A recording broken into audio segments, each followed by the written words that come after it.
যুবকদের সমস্ত problems solve করার জন্য আপনারা অনেক ট্র্যাক দেখাতে পারেন, আমি আমার জায়গা থেকে মাত্র 2টা সলিউশন দেবো। কয়টা ভাই? এই 2টার উপর আমল করেন, 40 দিন আমল করবে। কয়দিন? প্রেসক্রিপশন করছি, মাত্র 40 দিন। যদি 40 দিন আমল করার পরে যুব সমাজ এখান থেকে বের না হতে পারে, তারপরে আমার সাথে যোগাযোগ করেন, আমার কথা বলেন যে ভাই আপনার কথা কাজ হয় নাই, এটা বলে দেখেন। লক্ষ লক্ষ যুবকের জীবন এভাবে চেঞ্জ হয়েছে, লক্ষ লক্ষ, একটা দুইটা না। ইনশাল্লাহ আপনারটাও হবে। এটা লক্ষ লক্ষ যুবকের জীবন পরিবর্তন হয়েছে এবং এমন এমন জায়গায় গিয়ে এই কথাগুলো পড়ছে, আমিও জানি না কোথায় গিয়ে কথাগুলো পড়ছে। আমি জাস্ট 2টা সলিউশন বলবো, অনেক বেশি কথা বলবো না। প্রিয় যুবক ভাই, আপনার সলিউশন এই বেকারত্ব, মাদক, মেয়ের প্রতি আসক্তি, হ্যাঁ, হতাশা, চাকরি না পাওয়া, এই যে ব্যাপারগুলো, পারিবারিক চাপ, হ্যাঁ, তারপরে আপনি মাঝে মাঝে হয়তো একটু এগ্রেসিভলি একটু গুন্ডাগার্দি করছেন, নাউজুবিল্লাহ, এই যে প্রবলেমসগুলো, এগুলো সলভ আপনাকে 2টো জিনিস করবে। এক, আপনি জাস্ট 5টা ওয়াক্ত নামাজ জামাতে পড়ার চেষ্টা করেন। একটা 5 ওয়াক্ত মানে 5 ওয়াক্তই, মানে আপনাকে ফজরে উঠতে হবে, এশার নামাজও পড়তে হবে। ফজরে উঠতে হলে যদি আপনাকে সারাটা জেগে থাকতে হয় তাহলে জেগে থাকবেন, যদি আর্লি ঘুমাতে হয় তাহলে আর্লি ঘুমাবেন। 2টা সলিউশন। মানে এখন তো অনেকেই রাত চলে যায় 3টা, 3:30, 4টা পর্যন্ত জেগে থাকে, কারণ এখন তো দিন রাত হয়ে গেছে, রাত দিন হয়ে গেছে, তাই না? এটা ক্ষেত্র বিশেষে জায়েজ হতে পারে, কিন্তু সবসময় এটা করা যাবে না। যেমন রমজান মাস, দেখা যায় রাতের বেলা অনেকে ইবাদত করে না, একবারে ফজরের নামাজ পড়ে হয়তো জিকির আজকার তেলাওয়াত করে মানুষ ঘুমায়, এটা আলাদা বিষয়, কিন্তু সারা জীবন তো এই কাজটা করা যাবে না, যাবে? তো আর্লি ঘুমানোর চেষ্টা করা ভালো। যদি না করেন, যদি আপনার রাত জাগতেই হয়, তাহলে ফজরের নামাজটা পড়ে অ্যাটলিস্ট ঘুমাবেন, ঠিক আছে? 1 নাম্বার, 5 ওয়াক্ত নামাজ জামাতে। যদি জামাত না পান বাসায়, যদি জামাত না পান তাহলে পরবর্তীতে কাউকে নিয়ে জামাত করে নেবেন। একবারই পান নাই, ঘুমিয়েছিলেন, কোনো সফরে ছিলেন ইত্যাদি, আপনি একা হলেও পড়ে নেবেন। 5 ওয়াক্ত নামাজ ছাড়বেন না, ওয়াদা করেন আজকে 5 ওয়াক্ত নামাজ কেউ ছাড়বেন না, ওয়াদা করেন। আল্লাহ পাক কবুল করুন, বলি আমিন। এই নামাজ, ইন্না সালাতা তানহা আনিল ফাহশাই ওয়াল মুনকার, আল্লাহ পাক নিজে বলেছেন এই নামাজ সমস্ত পাপের কাছ থেকে তোমাকে দূরে রাখবে ইনশাআল্লাহ, ইনশাআল্লাহ। আর একটা কথা মনে রাখবেন, যে নবীর শান শওকত নিয়ে আমরা আলোচনা করেছি এবং করতে যাচ্ছি, রাসূলুল্লাহ সাল্লাল্লাহু আলাইহি ওয়াসাল্লাম মুমূর্ষ অবস্থায়, একদম মুমূর্ষ অবস্থায় উম্মতের জন্য যে নসিহতগুলো করেছেন, তার মধ্যে একটা হচ্ছে আসসালাত ওয়া মা মালাকাত আইমানুকুম, নামাজের ব্যাপারে যত্নবান হয়েও এবং তোমাদের অধীনস্থদের ব্যাপারে যত্নবান হয়েও। এই 2টা কথা। শেষ ওয়ার্ড মানুষ কি বলতে পারে? আপনার বাবা যখন ইন্তেকাল করেছেন, হয়তো শেষ কথা বলেছেন তোর মাকে দেখিস, ঠিক আছে, তোর বোনদেরকে দেখিস, বাবা আমার এই বিষয়গুলো আমি ছেড়ে গেলাম, তুই দেখিস। আচ্ছা, আছে না এমন? মা অনেকে চলে গেছে, মা শেষে বলেছে বাবা ছোট বোনটাকে দেখিস। আপনি লাস্ট কথাকে কত বেশি গুরুত্ব দিয়েছেন? যাদের পিতা মাতা চলে গেছে এবং শেষ সময় তারা কাছে থাকার সৌভাগ্য ছিল, তারা কিন্তু বুঝতে পারে শেষ কথার কত গুরুত্ব আছে কি নাই, গুরুত্ব আছে কি নাই। শেষ কথা মানুষ সবচেয়ে কঠিনভাবে মনে রাখে কি না? নবী সাল্লাল্লাহু আলাইহি ওয়াসাল্লাম আমাদের সবার নেতা, আমাদের নবী, আমাদের আদর্শ, আমাদের সবচেয়ে উসওয়াতুল হাসানা, যাকে আল্লাহ পাক এই পুরো রাহমাতুল লিল আলামিন হিসেবে সৃষ্টি করেছেন। উম্মতের সমস্ত কবিরা গুনাহগার মানুষের জন্য সুপারিশ করে আল্লাহর হুকুমে তাদেরকে জান্নাতে নিয়ে যাবেন ইনশাআল্লাহ। সবাই যখন নিজেকে নিয়ে ব্যস্ত থাকবে, তিনি তখন উম্মতকে নিয়ে ব্যস্ত থাকবেন ইনশাআল্লাহ। একটা হাদিসে তিনি উম্মতকে ভাইও বলে সম্বোধন করেছেন। কাশ আমি যদি আমার ভাইদেরকে দেখতে পেতাম, হাদিসে সহিহ, কাশ আমি যদি আমার ভাইদেরকে দেখতে পেতাম। সাহাবীরা বলছেন আমরা কি আপনার ভাই নই? নবীজি বলছেন না, তোমরা আমার সাহাবী। আমার ভাই তারা যারা আমার পরে আসবে, তোমাদের পরে আসবে, আমাকে না দেখেই ঈমান নিয়ে আসবে ইনশাআল্লাহ। এখানে কি আপন ভাই বোঝানো হচ্ছে? সেটা বোঝানো হচ্ছে না, এখানে বোঝানো হচ্ছে কাছের, আমার আত্মার সাথে সম্পর্ক ওদের। আমাকে না দেখেই তারা আমার প্রতি বিশ্বাস করবে ইনশাআল্লাহ। করবে কিনা? আমরা কি দেখেছি নবীকে? এই মহান ব্যক্তিত্ব জীবনের শেষের দিকে আমাদেরকে নসিহত করেছেন, আসসালাত, নামাজ ধরে রাখো। বসেন। ওয়া মা মালাকাত আইমানুকুম, এবং তোমাদের অধীনস্থদের ব্যাপারে সতর্ক থাকা। অধীনস্থ মানে কি বলেন দেখি? আপনার স্ত্রী আপনার অধীনে থাকে? সন্তান-সন্ততি অধীনে থাকে না? থাকে। কোন ক্ষেত্রে পিতা মাতাও কি আমাদের অধীনে থাকে না? মানে আমরা আর্ন করতে পারি, পিতা মাতা আর্ন করতে পারেন, উপার্জন করতে পারে না। কিন্তু আমাদেরকে চালানো লাগে না আপনাদেরকে অনেক সময়, হয় কি না? অধীনস্থ মানে আপনার আন্ডারে যে মানুষরা আছে এই মানুষদের ব্যাপারে, তাদের হকের ব্যাপারে সতর্ক থাকবে। কে বলেছেন এটা? আচ্ছা, এখান থেকে নামাজের গুরুত্ব বুঝতে পারলাম কি? যুব সমাজের সলিউশন 1 নাম্বার, 5 ওয়াক্ত নামাজ জামাতে পড়ার চেষ্টা করবেন, আল্লাহ পাক তৌফিক ইনায়াত করুন বলে আমি। 2 নাম্বারটা হচ্ছে, আমার সামনে একটা কিতাব আছে, কিতাবটার নাম কি? সবাই পড়তে জানি ইনশাল্লাহ? কারা কারা পড়তে জানেন না অনেস্টলি হাত তুলেন দেখুন। জানেন না? আপনারাই জানেন না? আচ্ছা ঠিক আছে, বসেন, শরমের কিছু নাই। যারা জানেন না ওয়াদা করেন যে আগামী রমজান মাসে, এই রমজান মাসের মধ্যেই কোরআন তিলাওয়াত করা শিখবো ইনশাআল্লাহ। বাঙালি একটা আবেগী জাতি। ওই যে বলি ইস্যু পাগল, মাঝে মাঝে ট্রল করে আর মাঝে মাঝে আবেগে ভাসে। আমাকে বলেন দেখি, আল কোরআনের আলো ঘরে ঘরে জ্বালো, এই স্লোগান তুললেই বাংলার জমিনে একদম ইসলাম কায়েম হয়ে যাবে? কখন ইসলাম কায়েম হবে? যখন আল কোরআনের আলো ঘরে ঘরে জ্বলবে। কখন? যখন প্রত্যেকটা ঘরে ঘরে একটা করে কোরআনওয়ালা মানুষ থাকবে। প্রত্যেক ঘরে ঘরে কি একটা করে হাফেজ আছে? তৈরি করার চ্যালেঞ্জ গ্রহণ করতে হবে। বাংলার প্রতি ঘরে ঘরে একটা করে হাফেজ তৈরি হবে ইনশাআল্লাহ। এটা করলে কি আপনাকে সরকার বাধা দিবে? আপনার নিয়াত করে যদি আপনি সন্তানকে হাফেজ বানান, কেউ বাধা দিবে? কেউ চাপ দিবে? আমরা তো চতুর মুসলিম। কেমন চতুর মুসলিম? আমরা আমাদের সন্তানদের মধ্যে যারা বেশি ট্যালেন্টেড ওদেরকে দিব আগে জেনারেল লাইনে, আর যার একটু মাথা কম তাকে আমরা পাঠাই দিই মাদ্রাসায়, পাঠাই দিই যে আবাসিকে রেখে দিই, থাকতো এখানে, ওকে এখানে পিটাই সোজা করুন। আপনাদের কি মনে হয় যে কোরআন সুন্নাহর জ্ঞানটা অর্জন করার জন্য মাথায় হিলুর দরকার নাই? এমনটা মনে হয়? কোরআন এবং সুন্নাহর জ্ঞান অর্জন করতে সবচেয়ে বেশি প্রজ্ঞা লাগে, সবচেয়ে বেশি মাথা কাটাতে হয়, সবচেয়ে ট্যালেন্টেড ছেলেটাকে দেওয়া লাগতো কোরআন। আমরা উল্টা চলি। এই কারণে দেখা যায় যে কোরআন সুন্নাহ হাতে নিয়েও আমরা এখন ওয়ার্ল্ড অ্যাফেয়ার্সকে ডিল করতে পারছি না, আমরা ওয়ার্ল্ডকে চ্যালেঞ্জ করতে পারছি না। কেন? আল্লাহ রাব্বুল আলামিন আমাদের সবাইকে কোরআন শেখার তৌফিক দান করুন। আল কোরআনের আলো ঘরে ঘরে জ্বলবে তখনই যখন ইনশাআল্লাহু তাআলা আপনাদের প্রত্যেকের ঘরে একটা করে কোরআনওয়ালা মানুষ তৈরি হবে ইনশাআল্লাহ। পারা যাবে তো ইনশাআল্লাহ? নাকি কোরআন সুন্নাহ খালি আলেম ওলামাদের চর্চা করেই হবে? আপনাদের পড়ারও দরকার নাই, জানারও দরকার নাই, বোঝারও দরকার নাই। এখনটা ব্যাপারটা কেমন? কোরআন কি শুধু আল্লাহ পাক আলেমদের জন্য পাঠিয়েছে, নাকি শুধু মুসলিমদের জন্য পাঠিয়েছে, না পুরো মানব জাতির জন্য?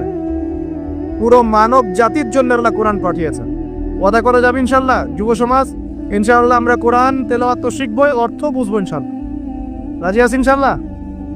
এই রমজান মাসে আল কোরআন 1 খতম দিবেন ইনশাআল্লাহ। প্রত্যেকদিন 1 পারা করে তেলাওয়াত করার চেষ্টা করবেন, আল্লাহ তৌফিক দান করুন। আর যারা আমরা তেলাওয়াত করতে পারি, আমরা চেষ্টা করব আলিফ লাম মিম থেকে একদম মিনাল জিন্নাতি ওয়ান নাস পর্যন্ত অর্থ সহ পড়ার জন্য। পারবো তো ইনশাআল্লাহ? আল্লাহ তৌফিক দান করুন বলি আমিন। যেটা বলছিলাম, আইয়ামে জাহিলিয়াতে এই প্রবলেমসগুলো ছিল, আপনাকে আমি আস্তে আস্তে এখন মেরাজের দিকে নিয়ে যাচ্ছি। আইয়ামে জাহিলিয়াতে প্রবলেমস কি বললাম? 1 নাম্বার কি ছিল ভাই? শিরকের পাপ। 2 নাম্বার বলেন আমার সাথে, রিবা মানে সুদ। 3 নাম্বার মাদক, যেটা আমাদের সমাজে আছে কি নাই? 4 নাম্বার হচ্ছে মেয়েদের অবমাননা। মেয়ে নারী জাতিকে সেখানে খুব একটা মূল্যায়ন করা হতো না। আপনাদের কি মনে হয় এখন খুব মূল্যায়ন করা হয়? হ্যাঁ, এখন খুব মূল্যায়ন করা হয় না? এখন মূল্যায়ন করা হয় ঠিকই, কিন্তু তাদের দেহটাকে কিসে মূল্যায়ন করা হয়?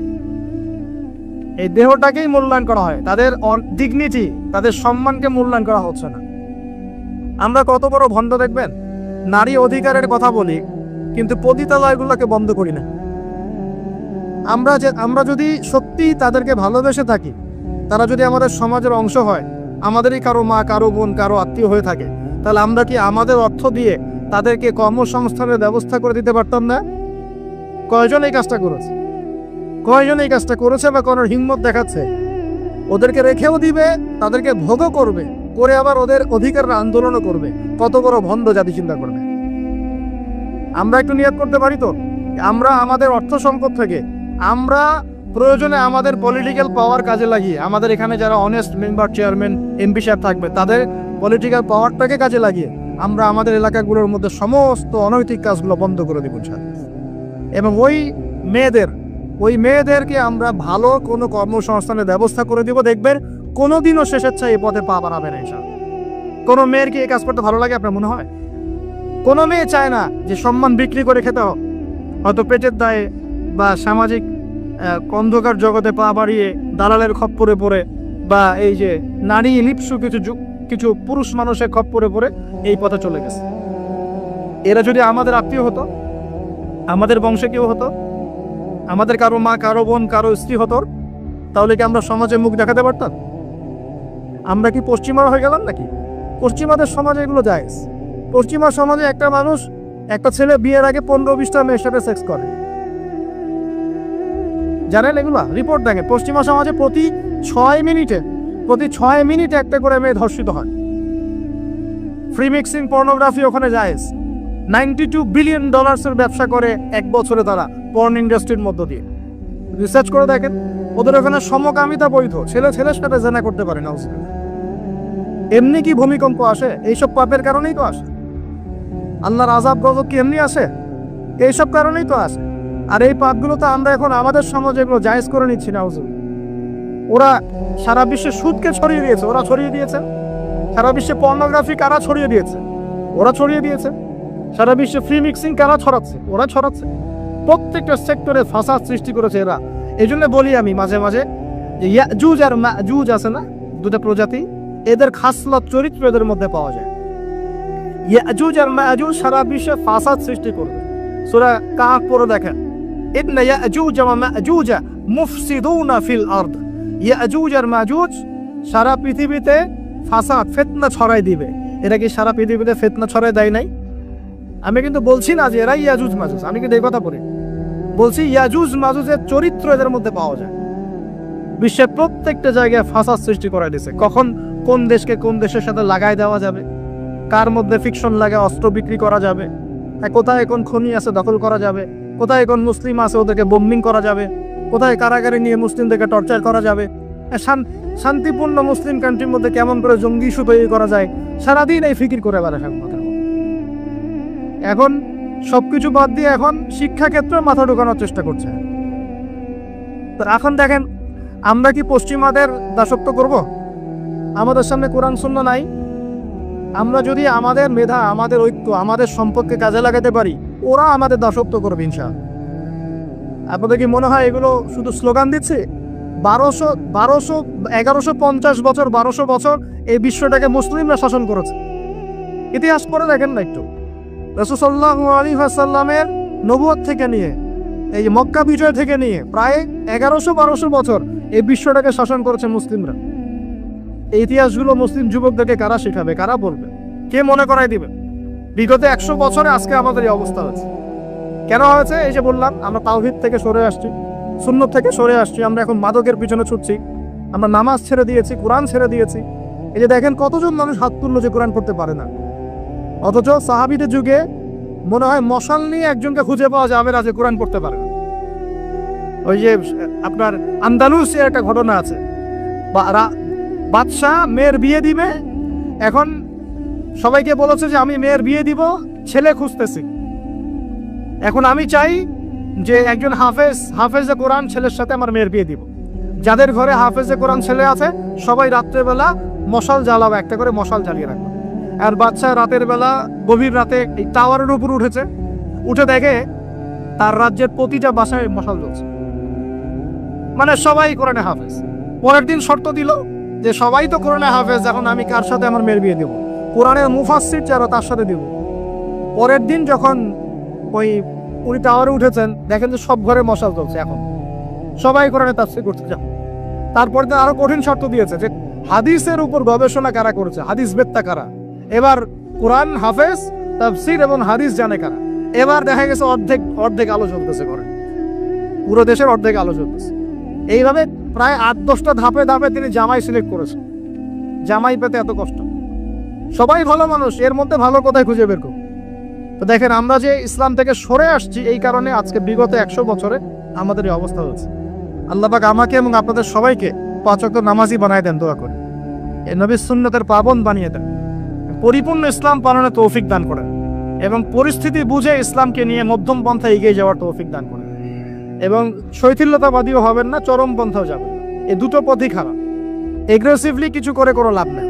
আর আপোষে একটা কান্ট্রির মধ্যে, রাষ্ট্রের মধ্যে আপোষে মারামারি কাটাকাটি করে কোনো ফায়দা নেই, বরং উম্মার ঐক্যটা নষ্ট হয়ে যায়। বরং সবার জন্য শুভ কামনা রাখবেন, সবার জন্য দোয়া করবেন।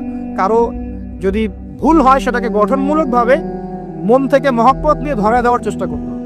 আল্লাহ রাব্বুল আলামিন আমাদের সবার মধ্যে ঐক্য দান করুন বলি আমিন।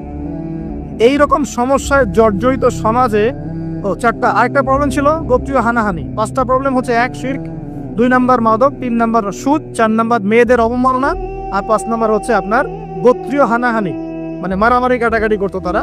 এই প্রবলেমসগুলো কি এখনকার যুগে নাই? এখনকার বিশ্বে নাই? আচ্ছা, এরকম একটা সমাজে আমাদের নবীকে আল্লাহ পাক নবী করে পাঠালেন, বলেন সুবহানাল্লাহ। এখন ওই সমাজে থেকেও কি নবীজি পাপের সাথে যুক্ত হয়েছিলেন? তিনি এইরকম পাপে নিমজ্জিত সমাজে থেকেও কোনো পাপের সাথে যুক্ত হন নাই। এবার নবী সাল্লাল্লাহু আলাইহি ওয়াসাল্লাম প্রথম ওহী প্রাপ্ত হলেন সূরা আলাকের প্রথম 5টা আয়াত। আল্লাহ পাক বলছেন, ইকরা বিসমি রাব্বিকাল্লাযী খালাক, পড়ুন আপনার রবের নামে যিনি আপনাকে সৃষ্টি করেছেন। নবীজি ওহী প্রাপ্ত হয়ে বাসায় ফিরে আসলেন। বাসায় এসে খাদিজা রাদিয়াল্লাহু আনহাকে বললেন, এই ঘটনা ঘটেছে, গুহার মধ্যে ফেরেশতা একজন এসেছিলেন, আমাকে জোরে চিপে ধরেছেন, ছেড়ে দিয়েছেন, ছেড়ে বলেছেন ইকরা, আপনি পড়ুন। আমি বলেছি মা আনা বিকারি, আমি তো পড়তে জানি না। আবার চিপে ধরেছে, আবার ছেড়ে দিয়েছে, বলছে পড়ুন। নবীজি বলছেন মা আনা বিকারি, আমি তো পড়তে জানি না। আমাদের নবীজি কিন্তু পড়তে জানতেন না। আবারও বলছেন ইকরা, পড়ুন। নবীজি বলছেন মা আনা বিকারি, আমি তো পড়তে জানি না। চতুর্থবার তিনি বলছেন ইকরা বিসমি রাব্বিকাল্লাযী খালাক, খালাকাল ইনসানা মিন আলাক, ইকরা ওয়া রাব্বুকাল আকরাম আল্লাযী আল্লামা বিল কলম আল্লামাল ইনসানা মা লাম ইয়ালাম। এবার খাদিজা রাদিয়াল্লাহু আনহা তিনি মুসলিম হয়েছেন, তার চাচাতো ভাই ওয়ারাকা বিন নাফেলের কাছে নিয়ে গেছেন। তিনি বলেছেন যে হ্যাঁ, তোমার কাছে যে এসেছিল তার নাম নামুস, মানে জিবরাইল আলাইহিস সালাম। তুমি নবুয়ত পেয়েছো, এখন তোমার এলাকার মানুষ তোমাকে বের করে দিবে। নবীজি বলছেন আমার এলাকার মানুষ আমাকে বের করে দিবে? আওয়া মুখরিজিয়াহুম, তারা কি আমাকে বের করে দিবে? তখন নবীজিকে বলা হচ্ছে হ্যাঁ, এর আগে যার কাছেই এই ওহী এসেছে তাকেই তার কম বের করে দিয়েছে। নবীজি দাওয়াতি কাজ করতে থাকলেন। প্রথম 3 বছর গোপন দাওয়াত। কয় বছর? প্রথম 3 বছর গোপনে দাওয়াত। এই 3 বছরে তৈরি হয়েছে আবু বকর সিদ্দিক, আপনার উসমান বিন আফফান, আব্দুর রহমান বিন আউফ, তালহা বিন উবাইদুল্লাহ, জুবাইর বিন আওয়াম, হ্যাঁ, এই যে যায়েদ ইবনে হারেসা, বেলাল আল হাবাশি, এরকম সাহাবী, আব্দুল্লাহ বিন মাসউদ, জাফর ইবনে আবি তালেব, আলী ইবনে আবি তালেব, এমন প্রায় 40 থেকে 80 জন সাহাবী ইসলাম কবুল করেছেন, বলেন আলহামদুলিল্লাহ। এরপর 4র্থ বছর থেকে প্রকাশ্যে দাওয়াত দেওয়া শুরু হলো। যখনই প্রকাশ্যে দাওয়াত দেওয়া শুরু হলো, তখনই নবী সাল্লাল্লাহু আলাইহি ওয়াসাল্লামের প্রতি জুলুম, নির্যাতন চাপিয়ে দেওয়া, শারীরিক নির্যাতন, মানসিক নির্যাতন, অর্থনৈতিকভাবে বয়কট করা, হ্যাঁ, তারপরে কখনো কখনো এই যে মাথার উপরে উটের নাড়িভুড়ি চাপিয়ে দেওয়া হয়েছে, কখনো তাকে আঘাত করা হয়েছে, কখনো কি করা হয়েছে, সামাজিক্যালি সোশ্যালি বয়কট করা হয়েছে, কখনো তাকে গালিগালাজ করা হয়েছে। আমি দেখেছি তাকে ইন টোটাল প্রায় 15 থেকে 16টা গালি খেতে হয়েছে। আমাদের নবীজিকে, যার সামনেও কোনো গোনা নাই, পিছনেও কোনো গোনা নাই, এই ব্যক্তিকে জীবনে প্রায় 15 থেকে 16টা গালি খেতে হয়েছে। মানুষ তাকে বলেছে কাযযাব, মিথ্যাবাদী, মহামিথ্যাবাদী, সাহের, জাদুকর, ফারিকুল জামাআ, ঐক্য বিনষ্টকারী, হ্যাঁ, মাজনুন, পাগল, জিনগ্রস্ত ইত্যাদি মানুষ তাকে এসব কথা বলেছে। আমাদের নবীজিকে মানুষ এই কথা বলেছে। এখন আমাদের সমাজে একটা প্রচলন ঘটেছে, সে খারাপ না হলে কি মানুষ এমনি খারাপ বলে? এরকম আছে না? খারাপ না হলে কি এমনি জুলুম আসে? এরকম বিশ্বাস আমাদের মধ্যে আছে।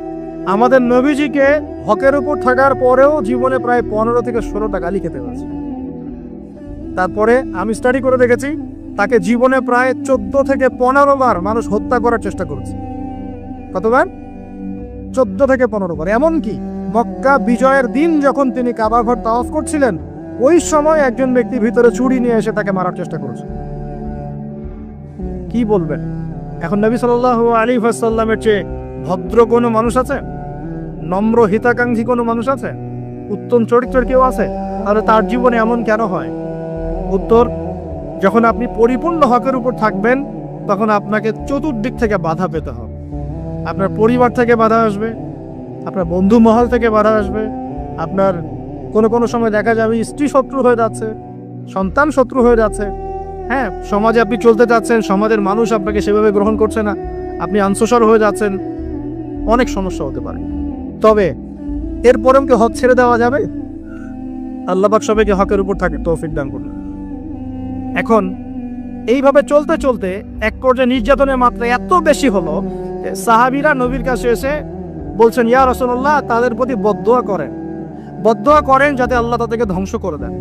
তখন নবীজি বলছেন, দেখো তোমরা খুব তাড়াহুড়া করছো, আমি তোমাদেরকে জানিয়ে দিচ্ছি আল্লাহ পাক এই দিন ইসলামকে মাশরিক মাগরিব পর্যন্ত পৌঁছে দিবেন। এমনকি একটা কাঁচা ঘর, একটা পাকা ঘর বাদ থাকবে না যেখানে আল্লাহ পাক লা ইলাহা ইল্লাল্লাহ কালিমা ঢুকিয়ে দিবেন না, কিন্তু তোমরা খুব তাড়াহুড়া করছো। তখন তিনি সাহাবীদেরকে বললেন, তোমরা আবিসিনিয়ায় হিজরত করো। কোন জায়গা ভাই? আবিসিনিয়া কোন দিকে এখন? এই যে ইথিওপিয়া নাম শুনে, ইথিওপিয়া, ইরিত্রিয়া নাম শুনেছেন? এই জায়গার ছিল আগে আবিসিনিয়া। সেখানে একজন বাদশা ছিলেন, তার নাম বাদশা নাজাশী। কি নাম? বাদশা নাজাশী। এবং তিনি কিন্তু খ্রিস্টান ছিলেন। এই সমকামীদের মতো খ্রিস্টান ছিলেন না, যারা ঈসা আলাইহিস সালামকে আল্লাহর সন্তান বলে এইরকম খ্রিস্টান ছিলেন না। তিনি একজন সৎ খ্রিস্টান ছিলেন। নবীজি নিজে বলেছেন যে বাদশা নাজাশীর দরবারে তোমরা যাও, সেখানে কোনো মানুষ জুলুমের শিকার হয় না। নবী স্টেটমেন্ট দিচ্ছেন তার সম্পর্কে। এমনকি এই ব্যক্তি যখন মারা গেছেন তখন আমাদের নবী তার গায়েবানা জানাজার নামাজও পড়িয়েছেন। চিন্তা করতে পারেন? ওইখানে জাফর রাদিয়াল্লাহু আনহু সাহাবীদেরকে নিয়ে হিজরত করেছেন এবং তারা সেখানে থাকতে লাগলেন, তাদের কোনো ক্ষতি হয়নি। এরপর নবী সাল্লাল্লাহু আলাইহি ওয়াসাল্লাম তায়েফে গিয়েছেন। কোথায়? তায়েফ। তায়েফে তিনজন বড় বড় গোত্র নেতা ছিল। কয়জন ভাই? এগুলো শিখে নেন ক্লাসের মতো। একজনের নাম ছিল আব্দে ইয়ালাইল। কি নাম? আব্দে ইয়ালাইল। একজনের আব্দে মাসউদ, আর একজনের নাম হচ্ছে হাবিব বিন আমর। এই তিনজন বড় বড় গোত্র নেতা ছিল। থাকে না কমিটির নেতা বড় বড়, এরকম তিনটা নেতা। এরা যদি ইসলাম কবুল করত তাহলে তায়েফবাসী সবার সাপোর্ট নবীজি পেতেন। কিন্তু এই তিনজনের কেউই ইসলাম কবুল করে নাই, বরং তায়েফবাসীদের মধ্যে ছোট ছোট যুবকদেরকে লেলিয়ে দেওয়া হয়েছে নবীজিকে মারার জন্য। তারা নির্মমভাবে আমাদের নবীকে আঘাত করেছে, পাথর দিয়ে আঘাত করেছে এবং দাড়ি মাথা ফেটে এই দিক দিয়ে রক্ত পড়তে পড়তে পায়ের জুতা পর্যন্ত আটকে গিয়েছিল। আমাদের নবী ইসলাম এমনি এমনি আসে নাই।